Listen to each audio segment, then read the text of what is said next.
Yo, they're on? Yes, sir. Yeah, they've been on, even when he said that. That's All right. cool. Store credit. Hello, Store credit. everybody.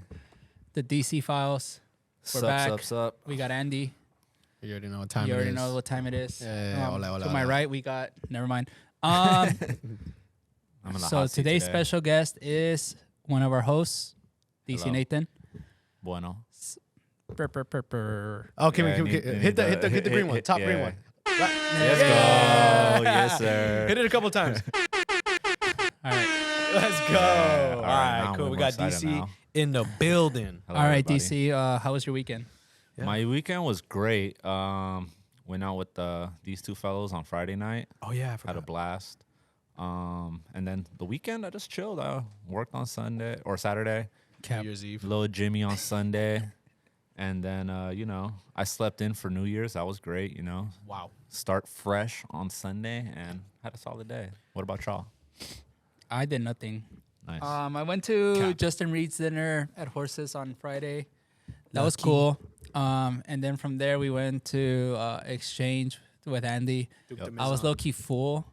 Dookie So I was D. like, I'm not going to go. But then I knew if I didn't show up, Andy would have been sick Nah, because he saved me a spot. And you would have had a field day. Yeah, he would have had a field day. No. But I showed up. I bought Worky a bottle.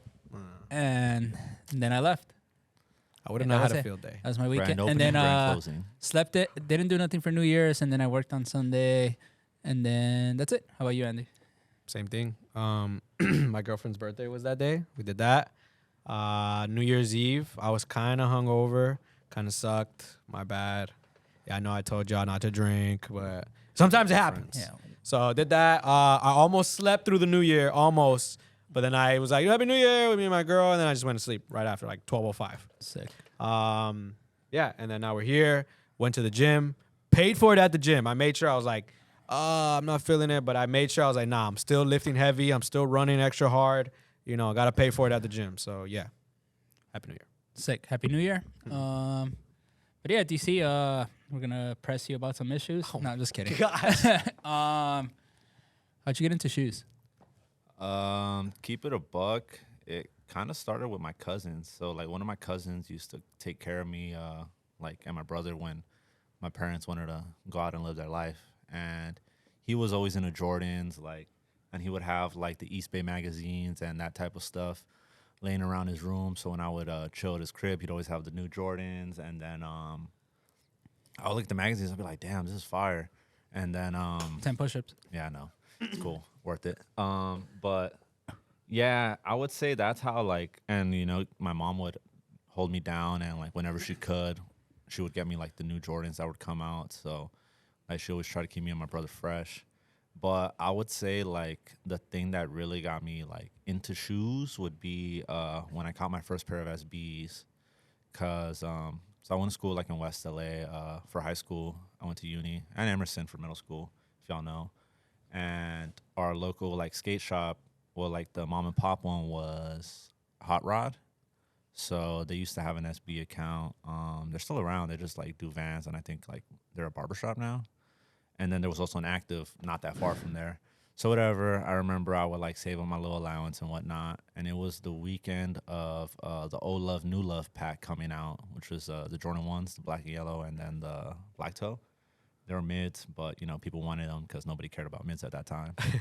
So it was that came out. And then there was a mall up the street from Hot Rod called Westside Pavilion, RIP. It's not there no more. So whatever, I was like, damn, I really want these ones, but let me go see what Hot Rod have because they always had all the cool shoes and even at that time, I always liked to kind of not have what I knew other people at school would have. But whatever, I went over there and I guess a pair of P-Rods just came out, the P-Rod 1s, which was actually a collab with Stash, and I was like, yo, man, I'm gonna get these P-Rods instead of this pack. And I would say that's kind of what started it, because even I remember I would go to school and people would be like, yo, what the hell are you wearing? Da, da, da, da. And I'm not gonna lie, I like the fact that people would be like, yo, What is that? yeah, what is that? How'd you get that, or where'd you get that from? So it kind of became a thing to where now we already had the internet or whatever, and I've always been kind of reserved, quiet, even more then than now. So I wouldn't be on the forums talking to people and whatnot, but I would still do my research and find out what was the new stuff coming out. And I would say like that's kind of how I got my ball rolling with like where I would say I became a sneakerhead. Yeah, I bet. And then what was the time? Obviously, you were in the sneakerheads, you were doing your thing. Mm-hmm. How did you get yourself into RIF? Because I remember when we did his interview, he was talking about that. What led you to get into there, and what was it that made you even want to go into there in the first place? So RIF was a thing where like I would go to mostly on the weekends because that's when I would have like time. Like at first I used to go on the bus because I didn't have a car, and it was like the shop that you could find like steals for sure because nobody else was selling like dope stuff that nobody else had that was pre-owned. Like, yeah, you have Flight Club, but they were always taxed. And I for sure couldn't afford to go there. So I would go to like RIF any chance I'd get, which would be at least once a week.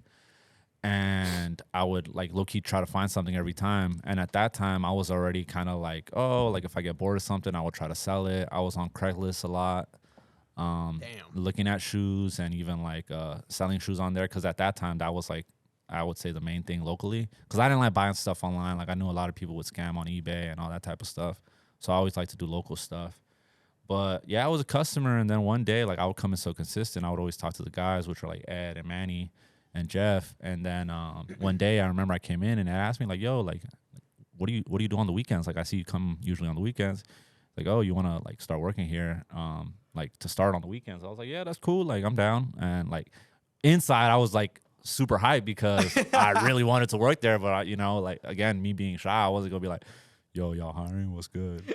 So yeah, I was like working at Pep Boys at that time. Woo! And then yeah, they started giving me more time, and it made me quit. And I was also going to school, but TBH, I wasn't like into it, so dropped out of school and stopped working at Pep Boys when I started working at RIF for real.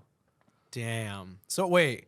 Damn, that's crazy. You work okay. Just to let you guys know, look. Obviously, you see DC. He got on the craziest shoes all the time. Like I always see him, I'm like, yo, what are those? And it's like crazy amount of fucking price. But I think that just shows a lot. Like you were at Pep Boys, you're working at school, and then now you just kind of like transition over. Was the transition from going to like I guess a regular 9 to 5 to working in something that you wanted to work at? Was it difficult, or was it like, oh, I like it's good now?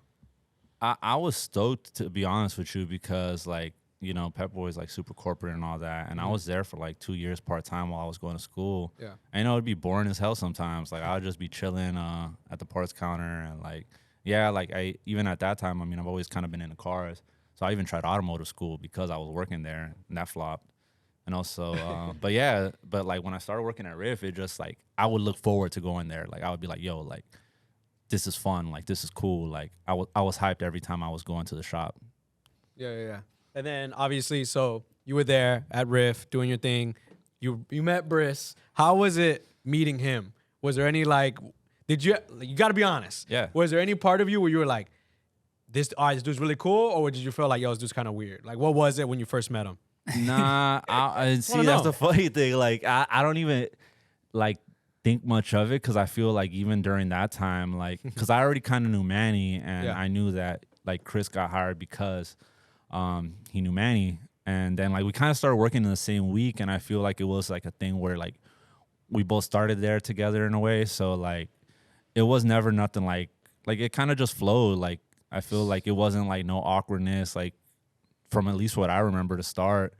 And like, you know, we spend the whole day together at the shop, and then like it just turned around to even like us like kicking it outside of the shop. And low key, I feel like that's one thing about RIF that like, since it didn't feel like work, it felt like we were always kicking it like just regular, even though we were working. Yeah.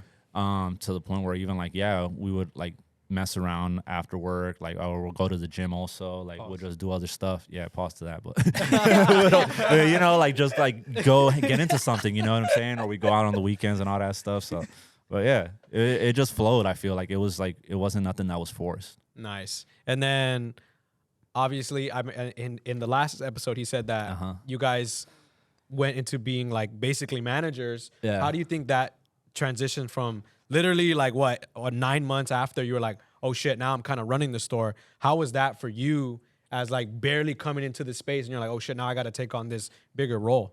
To be honest with you, I don't think it really like hit me because I felt like I was doing the same thing that I was doing beforehand. Yeah.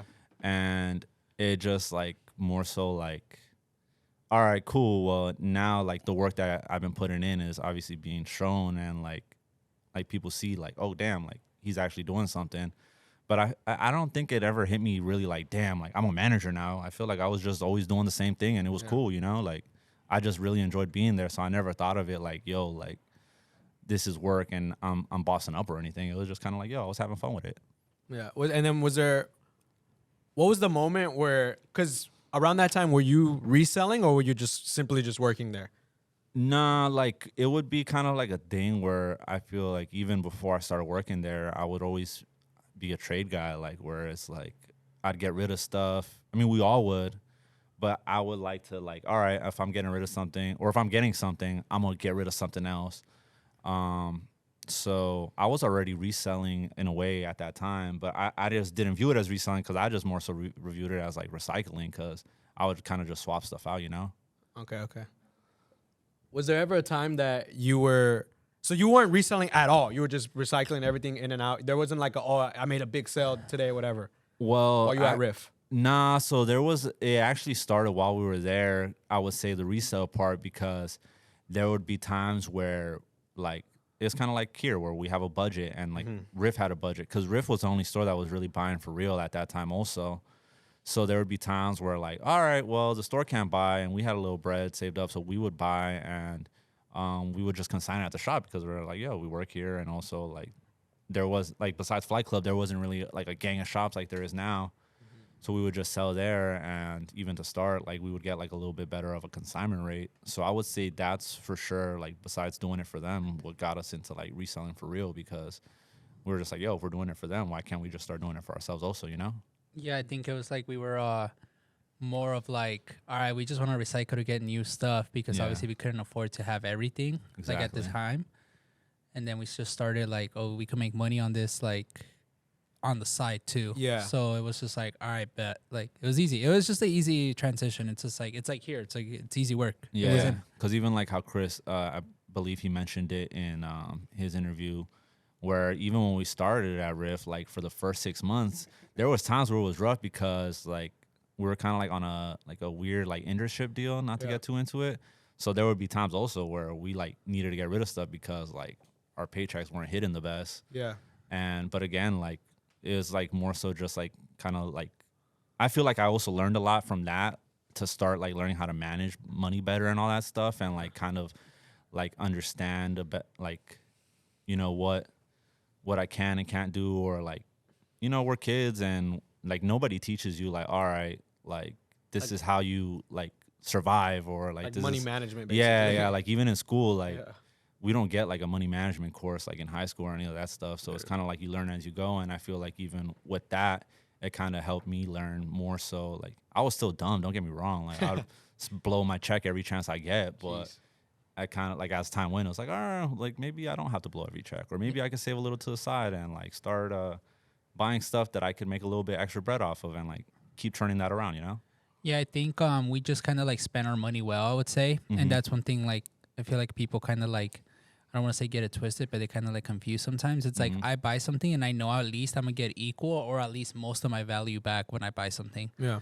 Like, it's not like I'm buying, when I buy designer, but I try to buy like certain pieces that I know they're going to like either value up or they're going to hold, or people are going to be interested.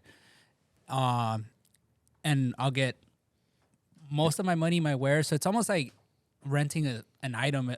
I would say. I feel it. It is. And even like adding to that, I was big on like getting like lightly worn stuff because, you know, as anybody knows, you buy a new shoe and as soon as you wear it, the value drops like crazy. Yeah. So one thing that I feel like I've always liked to do is like, I don't mind if a shoe's worn once or twice. If it still looks mad clean, like I'm gonna wear it and it's gonna get that same wearing. So I was always big on like buying a lightly used item, getting my wears out of it. And I'd either get my money back, or like by the time I decided to sell it, like it went up a little bit, so I would even make money on it on that end. So kind of just like learning, like I guess you could say advantages of even being there, and like learning from the back end to like apply it to my own life, you know? Yeah. And then obviously you're into shoes, you're doing it, that's why you're here. What was like the shoe that made you be like crazy about? Whether it was a Jordan 1, an SB, an Air Force, like what was that shoe that was like, yo, I need every single colorway, every pair, I don't care what it is. Like, what was that one shoe for you? Like the shoe itself, I would say it would be like a SB Dunk specifically, but I feel like the one that got me into it more, because especially when I was like younger and I couldn't afford a lot of the shoes, which is like some of the ones I have here, would be like Air Forces, because I feel like Nike was going hard with Air Forces like no other, like because I feel like Air Forces has always been more of a staple in like Nike than like a Dunk per se. And just like even looking at like, again, like online on the blogs and the forums, like you had like on this side, I would say like the Air Max crew or Air Mac crew. And in New York, you had like ATF, you know what I'm saying? Like for like people that know like sneakers, they know what I'm talking about. And like seeing like the stuff that they had, and I was just like, oh, damn, like that shit's cool to me, you know what I'm saying? Yeah. And like being able to like maybe one day, like I never thought I'd have some of the stuff that I've been able to come across, but I would say that's what really made me feel like, yo, like this is fire to me, you know? Speaking of ATF, I remember you could show the UNOs. I remember being at round 2. Yeah. And I remember I think I was off that day. Mm-hmm. Yeah, you were. I was off, and I was walking. I remember you were off. Yeah. You were there, I would have got better price. Nah. Just kidding. No. I was walking back. Yeah. And then I'm on Delancey by the Bank of America, and I look inside, and I was like, is that fucking DC? Yeah. I was at the Inside? bank. And then I go inside, and I hit him from the back, and I'm like, pause. Son. Oh my god! all right. Yeah, so Oh my God. I'm like, yo, what's up? What you doing? You need another bank run or what? And then because at that point, I don't think DC had full access to the accounts. Yeah. And then he's just like, nah, I'm coming to my personal. And I'm like, the fuck are you buying? And he's just like, oh, fucking All Day came in and he wants $3,500 for these crazy ass Air Forces. If I'm correct, I don't know if it was more or less. Nah, it was less. It was like 25 it or was something? 25. Okay, so it was like something with a 5. Yeah. But I remember I was like, the fuck are you talking about? Yeah. And then I remember he would always want those at RIF. And I think it was a shoe that wasn't for sale at RIF. yeah, it wasn't for sale at I think RIF, the only and person that had it was what was the other guy? Fuck, I forgot his name. So right when I started working at Round 2 and before I moved to New York, Yeah. Kasem, Yeah, that one of guy. our good like old friends from that time, and I think he still has a store in Fox Hills called Metro Fusion, if I believe. He was always big on Air Forces, and he always had the craziest Air Forces. Yeah. And yeah, we had one that came into RIF. They didn't want to sell it to me, but also I couldn't afford it at that time.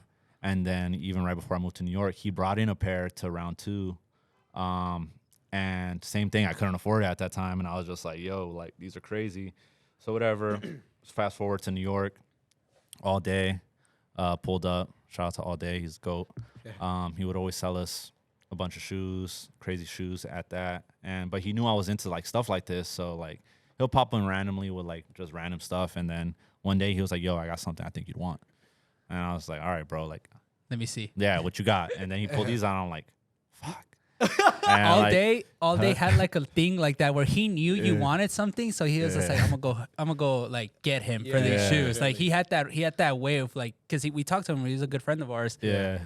And he brought these in, and immediately he like we both had that look on our face like fuck, like, and then he's like starts laughing. And, all right, bro, what the fuck do you want for those? Yeah.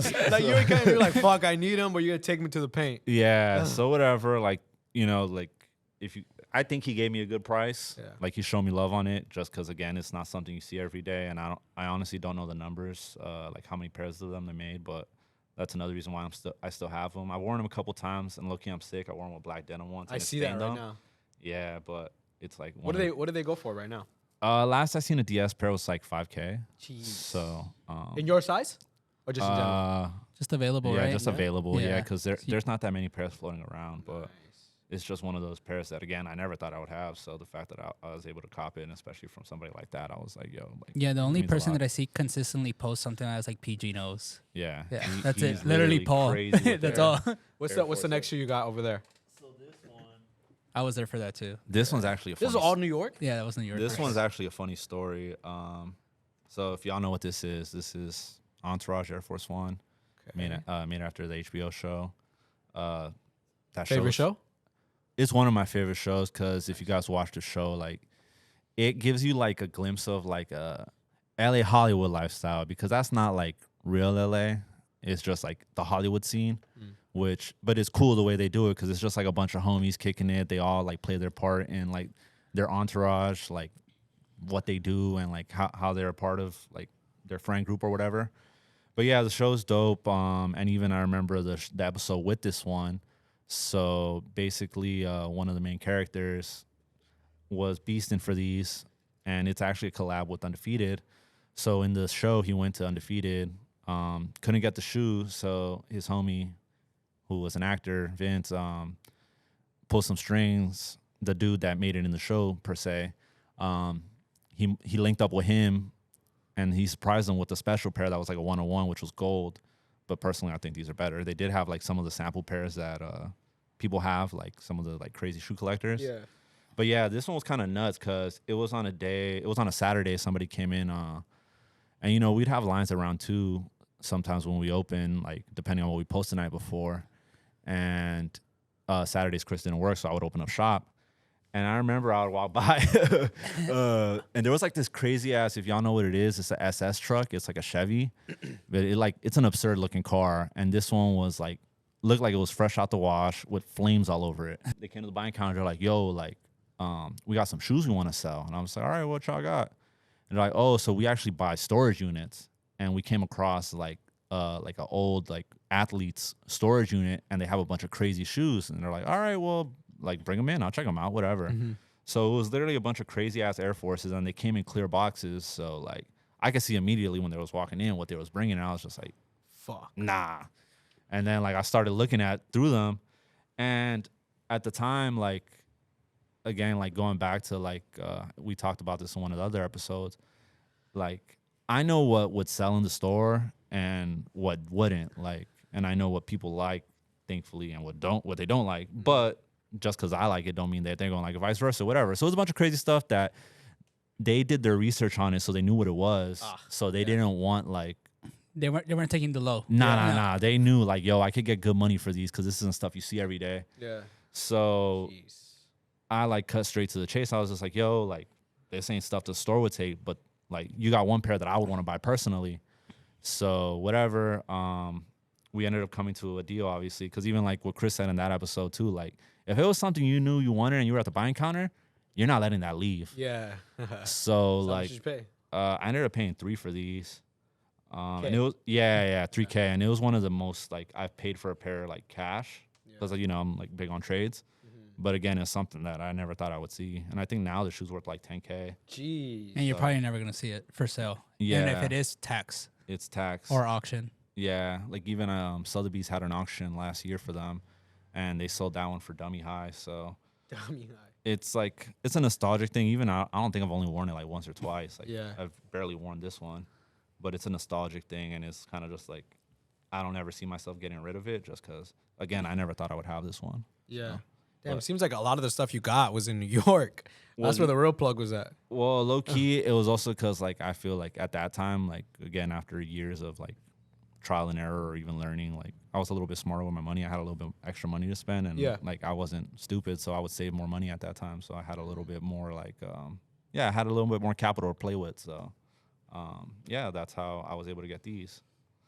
All right, cool. And then want to end off with this next one? Yeah, so this one is actually a bespoke. What does that mean? Sorry. It's a custom. bespoke? It's a bespoke. custom, but technically it's not like custom. It's like a one of one. It's a one of one that I made through Nike. So okay, in New York, they have this. They used to have it. I don't think they have it anymore. Yeah, they clipped it. 21 Mercer, RIP. They used to have a program where you could go and make your own Air Force or Air Max one. You And had, like, basically, free they let you choose like premium materials, and they would switch it off like every couple months, I believe, what materials were available.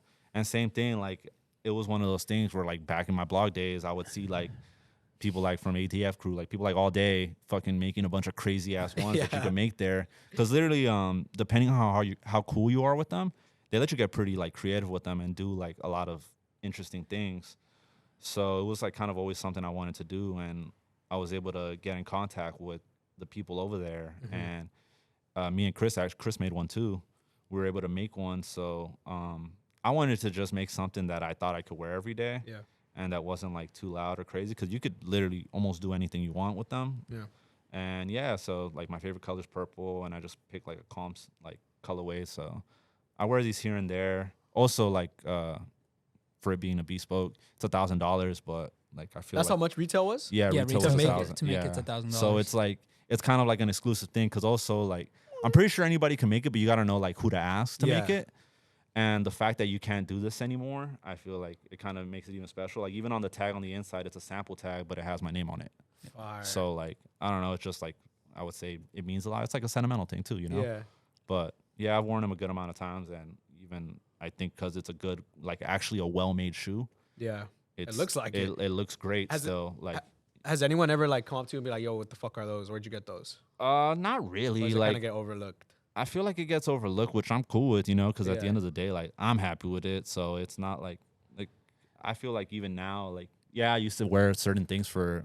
I would say like, oh, how the fuck you got that now? But now with the internet and everything, like it's not the same thing, you know. Yeah. Like now I just wear stuff because I like it. Like it's not like I'm like damn or like You ain't got Yeah, these. it's Yeah, crazy. yeah. You made that in 2019, and now looking back, 3-4 years later, yeah. it's a core purple SB Air Bro. Force. Yeah, that's crazy. That's 'Cause what I was know kind of we- looking at. No, but I'm have saying one it's just like now somebody would be like, "Yo, that's like," because remember SBs, Yeah, the ATF crew always had a Air Force version of inspired. the SB. Yeah. because they would. there's be, actually one right behind you. Oh my God, here we go. Yeah. Hey, cut DC to check, Nike. Come on. He did it first. No, Yeah. but Damn, shit's funny really story good, about bro. this. So DC made the appointment, and we went, and Yeah. we were telling all day about it. The whole week, we were like, "Yo, we're gonna go do a bespoke." Because we were hyped. blah, Like blah, blah. it was. We it was walk in, definitely and guess looking who we forward. see there making a bespoke All day. all day. Yeah, he was- Oh, y'all here, man? No, Exactly. and bro, but all day, like he told us he would make like a bespoke like once a week That's fine. yeah, or like, something like that. I wouldn't be surprised if he has the most bespokes ever made. Yeah. He got some crazy ones, like Yeah. both, like Air Forces, Air Maxes, like And then he got his logo on them too. Yeah. He got the ATF logo, which is crazy. But we're gonna take a little break. DC's gonna continue telling us the rest of his sneakerhead story, and we'll be right back. Peace. Doo-doo-doo. All All right, we're back. Little food break, little Wava grill. Yeah. You know that's how we eat. Charged up. a little free drill. Charged up. We're back with DC. What's up? So You had it. I don't have it. No, I'm just kidding. No, so you left. We all left for RIF. Then Yeah. obviously you went to Houston. Little intermission. Did your little thing out there. And then you went to round 2, and then obviously New York. We'll get back to New York because I feel like you didn't really do much in LA at the start. So when you were getting ready to move to New York, what was like your thought process? Like as in when I just got back from Houston. Yeah, like what was going through your head? Like, let's say when you clicked the phone when I called you. So honestly, with that, it was like I feel like just even that time I was in like a very weird stage in my life because I had just moved back from Houston, and to be honest with you, like Houston didn't go how I thought it was gonna go. Like I lived there for like about 2 years. Damn. And I was working in a retail store, and it was like I was miserable there. Like it's not the same as working like a buy sell trade store or whatever you want to call it. Yeah. And like I knew it wasn't my thing, and it was funny because even when I lived out there, and Chris was already working at round 2, he had offered me a job like before I had came back, but I don't know if I was probably just being a pussy and like not ready to like jump back to LA yet, to where I was just like, oh, like I was still trying to give Houston a chance and everything. That I was like, oh nah, like I'm okay right here, like still, even though I wasn't. And I think that's actually when David got hired. So whatever, I couldn't take it no more after some time, and I moved back to LA. So I was already back in LA, and I remember he called me and was just like, yo, like I got a spot open again, like what's up? And at this time I was already back, and I was trying to like leave the situation I was in. So I thought it was like, perfect timing. Like, all right, cool. Well, like I'm gonna get back here. I was still doing the other thing that I was doing, like my old job or whatever. And while I was working round 2, because I started off slow at round 2, like 1-2 days type deal. So it was cool to start, and it was like a thing where I knew I was coming back because he was going to New York or going to round 2. And then I remember one day he just hits me like, yo, they actually need a manager out here because I guess Russo was leaving or something like that. So he was like, yo, what's up? Like, you trying to come to New York? Yeah. And to be honest with you, I was like a little iffy at first because I had just moved back to LA. And I was like, damn, like, I just got back. But it was two things. One, I think I wanted to, like, in my own head, like, redeem myself. Was like, yo, like, Houston didn't work out for me, but maybe New York can. Yeah. And two, like, as much as I love living here and even, like coming back, because I would visit frequently, like, every month or so. I felt like even when I came back, like, a lot of people that I knew and, like were my friends and everything, when I came back, even after I was being gone for 2 years, I feel like everybody was, like, kind of low-key doing the same thing for the most part. Like, yeah, I feel like there wasn't a lot of, like, I didn't feel like I missed nothing, you know what I'm saying? Like, I didn't feel like, damn, I was gone and, like, I missed out on so much, or, like, this and that. I feel like a lot of people were just doing the same thing. And I was just like, yo, like, I got nothing tying me down. Screw it. Let's see what happens, you know? And I feel like, honestly, that was one of the best decisions I made, because New York, I feel like, treated me good. Like, I had a cushion, you know, like when I started at round 2 out there, like we had the round 2 house on 2nd Street for 6 months. So that gave me a chance to, like, get my feet wet. And obviously I was going with the job and everything. So it was more enticing too, to just go out there and, like, just start off fresh and kind of just see how it goes. But yeah, I think that was, like, the main thing. I was just like, yo, like fuck it, you know? Sometimes you just got to say fuck it. Like, I feel like a lot of us, like, we put self-limits on ourselves where we think we can't do something, or we, like, try to give ourselves excuses to where it's like, damn, I can't do this. Yeah.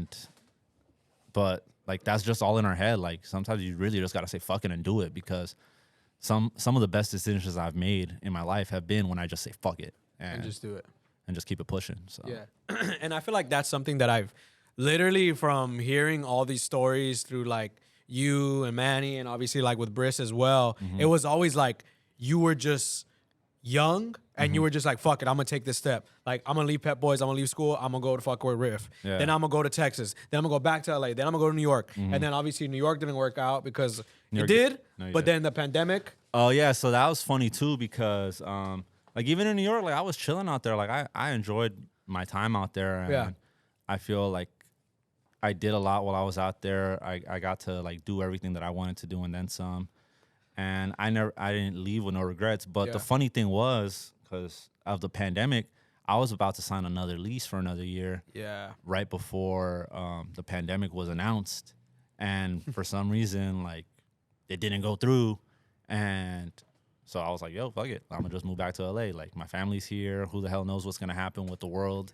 Literally. And round 2 was like, there was a spot in round 2 for me to come back and, like, at least have something to do when I came back to LA. And yeah. All right. Quick personal question for me. Sure. When I was there, what'd you think of me from the beginning? Bruh. I just want to know. Because I feel like until I think working here, I kind of realized, like, oh, that's just how DC is. Like, with people, I always thought, like, yo, this dude's being mean to me, but I'm like, I guess I got to prove myself, you know? But it's just, you know? That's how DC is. The thing is, like, I'm a very quiet person if you don't know me. Like, I'm very reserved. I give myself a chance to get to know people first. Okay. Because I don't know, I know how to be cordial and everything, but I don't just, like, I can't just immediately be cool with somebody as soon as I meet them. That's not like in my DNA. Like I've said before, like, okay, makes sense. Even beforehand, I used to be even way more shy. Like, I speak because, you know, I have to, and, like, it's part of my profession. But on a personal level, like, it takes a lot for me to start, like, feeling comfortable with somebody and kind of let my guard down, if that makes sense. Yeah. Just because that's just how I am, you know? So, like, I feel like that's something that low-key a lot of people probably think, like, yo, this guy's a dick, or, like, this guy don't fuck with me. When in reality, I'm just, like, real mellow, real calm. I don't really, like, push myself on anybody.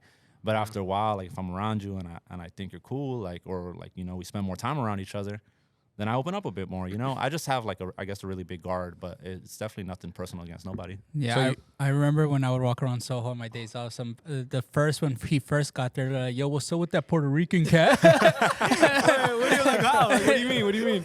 Yeah, literally, I was just like, Like people would say that, and I'd be like, "Who the fuck are you talking about?" And then it was DC when he first got there, because it was like almost like night and day at the start. It was like you would get me, which was like the whole like, and then you would get DC, and obviously DC's DC. But yeah, I wanted to ask him, when I went to Chicago, how was that? Like, cause that was like your first time running that. Cause like what people don't understand about New York is that like everybody in New York always gives me the credit. Like literally like, oh, Briss this, Briss that, brr. But DC like low key built that store with me. Facts. So when I left to, what's it called? Chicago. Oh, you left DC at the New York He store. was there alone with Dima. Like how was that whole like experience of like, all right, now it's my turn? For me, I feel like it was kind of like, I think it's like a good and a bad thing. Like me on a personal level, I never really let things like overwhelm me or like kind of like, I don't think things through until kind of like later sometimes, to where it's like, or like I'm a very in the moment person, so I don't think like, oh shit, like damn, like I got this big ass thing to do now. I kind of just, again, like I just be like, fuck it, you know what I'm saying? Yeah. And I feel like even with you going to Chicago, like I knew there was a chance that like it was gonna be me running that store at that time.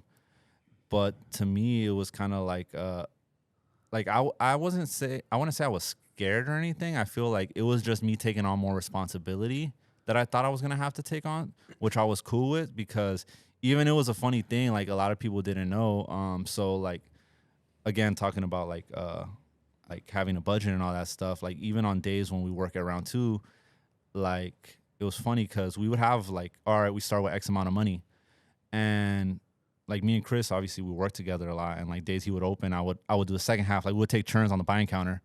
So sometimes by the end of the day, I would have to be like the store credit guy per se. So that's why another thing why people probably thought like, oh, like this guy don't mess with me, when in reality, I was just doing my job. Yeah. It was actually it was funny though, because it would be when I would work with Luke, like just me and Luke would run the store, that it was really bad, because Luke, like, bro, that motherfucker would spend the money in 2 seconds. Luke would literally, like, we open up shop, and somehow, some way, he'd find a way to spend the money. Gone. 12:45, like, yo, DC, get on the counter. Yeah, like I get it. Like you don't want to be the guy that's like, yo, store credit, or yo, you're dubbing, because then like even out there, like I feel like people are more like, yo, what's up, bro? Like you like, oh, you don't mess with me, that's why you don't want to buy my stuff. When in reality, it's like, bro, like I'm just doing my job. Like, but yeah, it was like when I would work with Luke more of that, because literally, like you said, 15, 20 minutes in, all right, you're on the counter for the rest of the day, but you can't spend money. Yeah. But yeah, I think by that time I felt like real comfortable already with the store. So I was cool with it. But I'm not gonna lie, like when I first moved to New York, it was like, oh shit, because the pace out there is so different. The people are more in your face, but it's just like anything else. Once you get used to it, like it was cool. Like I learned the rhythm, and it is definitely a different speed than out here, but it's a good thing, and I feel like out there has, like, it taught me like, yo, like you can handle what you do out here. You're lucky you can handle anywhere, any place, you know what I'm saying? Because it's just like things are always in motion, and a lot of people don't understand that because they've never been through it. Like they're used to just like moving slow-mo, or I guess people just think things are going to get done on their own, but it's like, dude, like, no, you always got to be in motion. Like, yeah. Like, So that's obviously how you keep shit pushing. You were there, and then Briss came back after the Chicago opening. Yeah. Right? Yeah, so I came back like 2 months later to close out the year, and then bring in the new year, and then pandemic. Boom. Yeah. So you came back to LA. You were here. What was you're still going to be the manager of LA, correct? Nah. So it was actually funny because like when I'm not gonna get too into it, but I basically got demoted when I got back to LA, and I was just like, personally, I was like, damn, like I knew what I brought to the company. I'm not a person that kind of like announces what I do. I just do. Like I'm just a doer. Like I don't really say what I do. But if you see me work, I get things done. Yeah. So like knowing I was coming back to LA and knowing who was like running the shop, like one of them was like my guys, and I know like what he could do, and then the other one was somebody else. I won't say no names, but I'm like, yo, like I run, like, not to be rude, I run laps around like these people, especially coming from New York. Yeah. But I got like demoted to like because I get it. Like, it's like also like, oh, like just because you move back to LA, like we're not gonna just like demote them either. You know what I'm saying? But I felt like coming back to LA, it kind of made me realize like, yo, like besides also the pandemic, like I gotta step it up on a personal level. Like nothing is guaranteed. Like, and nothing's promised. So I feel like I became like, it made me like more disciplined in the sense of like I was smarter with like saving money, like I wasn't spending as much. I was like starting to like kind of just be in my own zone to where I was like, yo, like I know I need to do something else. Eventually, like I've been with this company X amount of years and it's not gonna last forever. And also like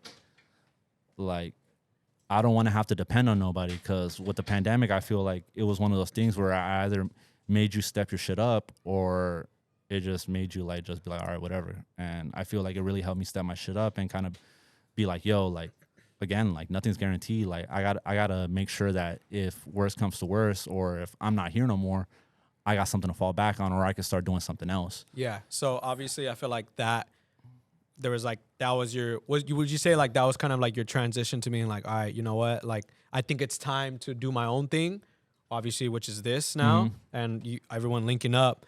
What was that moment where you were kind of like, I'm over this, I'm ready to like move on to the next chapter? So it kind of it actually didn't start at the pandemic. It started when Chris came back from Chicago. Because what a lot of people don't know is I was offered to go to Chicago after Chris, because like I guess they just needed somebody to run that store or whatever. Yeah. And to me, like I was already at that point in my life like, damn, like I've already lived here. Do I really want to start over again if I'm not somewhere where I'm already at or going back to LA per se? Yeah. And so whatever, like it was a lot of back and forth, and like to me the numbers weren't right. Like it didn't make sense for me. And to see the shift in like how I was like to treat it per se, like it was kind of just like, all right, well, screw you in a way. And I was just like, damn, so like, I guess everything I've done doesn't mean nothing. You know what I'm saying? So you kind of felt like disappointed in a way? Yeah, that was the first thing. And then like I said, like even when I came back to LA and I had that other conversation, it was just like, oh, well, you're just an employee at this point, basically. I was just like, all right, bet. Like I really need to get out of here because I've already plateaued. And one thing, like, I don't like feeling like I'm stepping backwards. Like I like to always feel like I'm progressing. Like, yeah, we all have our ups and downs, but if I'm already seeing that there's nowhere else for me to go here, that lets me know in my head, like, yo, I got to start prepping for the next thing because it's already clipped here. You know what I'm saying? Like, and it's part of life. Like nothing lasts forever, you know? So I feel like those two things together was like, all right, cool. Like I got to step it up because if I don't do it for myself, nobody else is going to do it. So exactly. I think the biggest difference between me and DC that I've learned throughout the years is DC would just stay quiet and be like, blah, blah, blah. I'm the opposite. I'm going to troll you. I'm going to troll the entire company. I'm going to troll you till you're like, oh, shit, this motherfucker. Yeah. Blah, blah, blah. Like, it's all on Twitter. It literally. Like, yeah. So, like. No, it's very true. No, like, and that's the thing. It's just like, because I'll talk to you. Like, I talk to, like, my old bosses. I talk to partners and stuff like that. And I, like, tell them, like, yo, you need to do this, do that, do that, do that.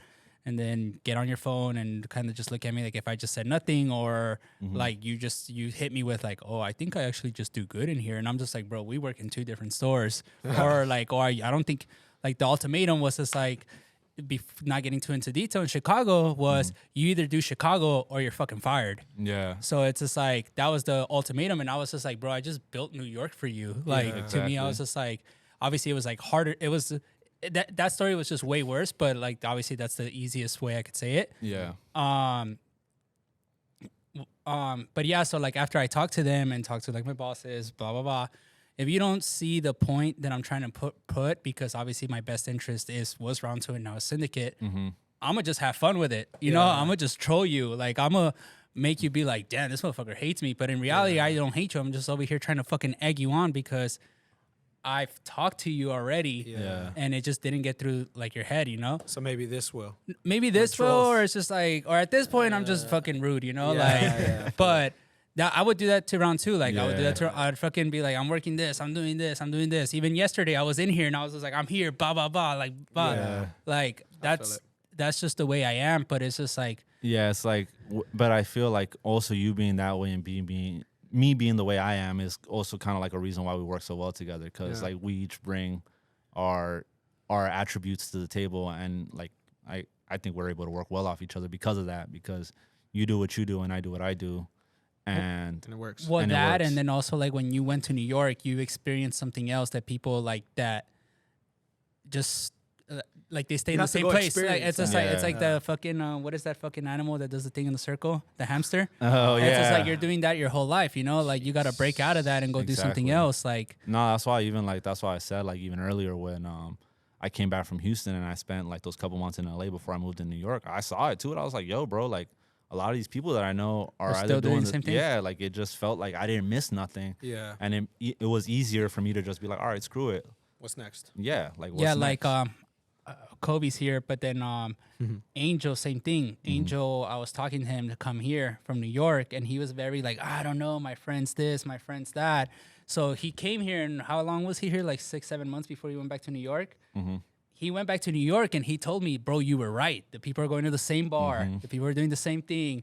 And then he was like, over here, you know, I'm seeing new things. Yeah. It's different. He fucking got it. Angel has 2 jobs. Yeah.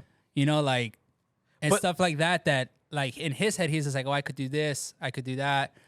Even Kobe, he's, like, traveling now, like, in California. He's seeing things that I haven't even seen in California. Snowboarding, doing the whole... So going to mountains, I feel like it's stuff like that. You get out of your comfort zone, and you get in weird situations. Like in Chicago, after that conversation, I literally went home to the basement. It was a nice basement. It was a very nice basement. Like, I'm not even trolling. Like, this was a 3-story house, beautiful house, like beautiful house that Russo had. But I was so mad that I cried the whole night. And then the next morning, which was the grand opening, I literally told myself, I'm gonna fucking crush it today. Yeah. So that day, I bought, I pictured, I inputted, I did every single thing. And Luke Russo would come up to me like, yo, you need help? And I'll just like bug him off. I'm like, nope, I got it. Nope, I got it. Nope, I got it. And it was just to me like, all right, again, like I'm gonna show you what I can do. So Chicago just became a whole like, all right, I'm out of my comfort zone. I don't want to be here. Yeah. I didn't want to talk to girls. I started going to the gym again. Like I literally didn't want to do nothing but finish my work and go home. Yeah. So it put the battery on your back, basically. It put like not even a weird, it's just like a weird taste, because I was just like, bro, like I've done all this for you. And it kind of reminds you like, or well, at least to me, like that as long as you're working for somebody, like, you're always going to be under someone. You're always going to be under somebody, and you never know, like, even everything you've done for them, like, when the switch up will come. It's going to come, unfortunately. Like, I feel like with most places, it happens because, you know, people grow, and, like, sometimes you outgrow the place that you're in. Yeah. And not everybody can accept that, so. Yeah, I feel that. No, yeah, so then after all that, then we, like, push forward to you coming back. Then I left round 2. And then, yeah, so, like, when in your head where you're like, all right, you know, like, we're actually getting serious about this store. Like, we're going to open it. I would say once we, like, were in the talks of a space being this space. Yeah. Because we were looking for, like, a couple months while we were still over there. Well, like, I was looking, and because Chris was still in New York.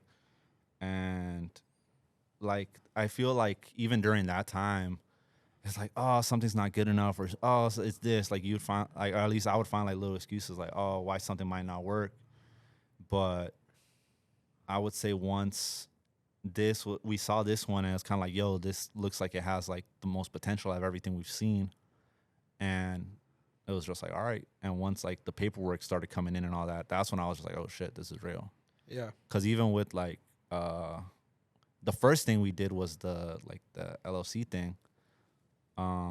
Even then I was just like, oh, like this could still fizz out, you know what I'm saying? But once I feel like this became like signed and delivered, all that, that's when I was just like, oh shit, this is really happening. Yeah. And then were you scared at like any point where like was there any part of you that were like, oh fuck, I don't know if this is gonna work, I don't think we should do this, or you kind of just like, fuck it, like? Yeah, no, 100%. Like especially when I left round 2, like that it was like a month span of like the shop not being open and no certainty of an open date. Yeah. I was just like, damn, like, because even though like we knew it was coming, the uncertainty of, damn, I don't got like constant money coming in now. I don't have a paycheck that I could rely on, all that type of stuff. Or yeah, I even, remember I would always tell him like, "Yo, be ready to not get paid for a bit." Yeah, because I still had a job out there, so I was just like, "Yo, when you quit, just know that it's gonna be a couple months." And what people don't know is like we had to get approved for ADP, which is that it? Yeah, ADP, which is the payroll system. So even for like the first couple months, we weren't getting paid. Yeah, and that's another thing. Like, just like even though like thankfully I was already like a little bit more like responsible from like the pandemic and learning a lot from that. Yeah, just that uncertainty and like even the first couple months, it was like we were open and whatnot, but like Chris said, like there's been weeks or like times where we don't pay ourselves because we got to make sure the bills get paid first, and just knowing how to adapt from that. And like I feel like I prepared myself pretty well for it, like considering how long we've been here and all that. But like, yeah, not everybody knows how to do that. Like some people really just think like, yo, like this is gonna be lit overnight, and that's not how things work. Like it's something you still got to build. Yeah, we know a lot of people. Yeah, like we know how to do our job because we've been doing it for almost a decade, but that doesn't mean that things are just gonna happen and like you could just expect like money raining from the floor, or like if we're not putting in the work that it's not that like it's not just gonna come, and I feel like that's one of the biggest things. Like I see the work that some of us put in and I see that it's working. So it's like, damn, like to me it makes me want to go harder because it's just like, yo, like clearly what we're doing is working. And like I would hope like that energy kind of just fills off to other people also. It doesn't all the time, but like it doesn't stop me from still doing my part and being like, yo, like I still got to go hard. You know what I'm saying? Because at the end of the day, like you can't rely on other people also. Like sometimes you just got to say, you're either going to go with the train or you're going to get, tossed off. Like that's how it goes. Yeah. So I feel like, it's one of those things where you just got to like get to it. And, how do I say it without fucking up? It's just like you're learning as you go, and then with me, it's just like, all right, cool. Like I know, like essentially, I'm like, all right, me and DC are like, we've always been like that, like engine, like we're just like, all right, we're gonna do this, we're gonna do that, blah blah blah, like and stuff like that. But we're short on time. This is a first of 2 parts for the DC interview. So in all the comments, let us know what you guys want to know from DC.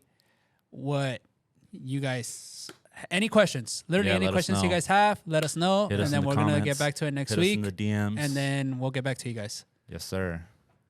Peace Start credit out. Yeah. Peace out. Like, comment, subscribe. we out. Like. Yeah, you can let me push us, by the way. Oh, yeah, we all got to do push-ups. Anyway, like, comment, rate, subscribe, subscribe, all that. Hit the deck.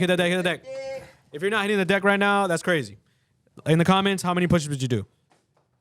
Cindy Fit, coming soon. Oh, we're doing the push-ups because we said the F word, which is fuego in English. So, yeah, shout out DC. He's out here doing the push-ups, putting in that work. Let us know if you have questions for him, favorite shoe, anything you guys want. We'll do a little questions, get DC involved, see his little background, whatever it is. Let us know. Peace.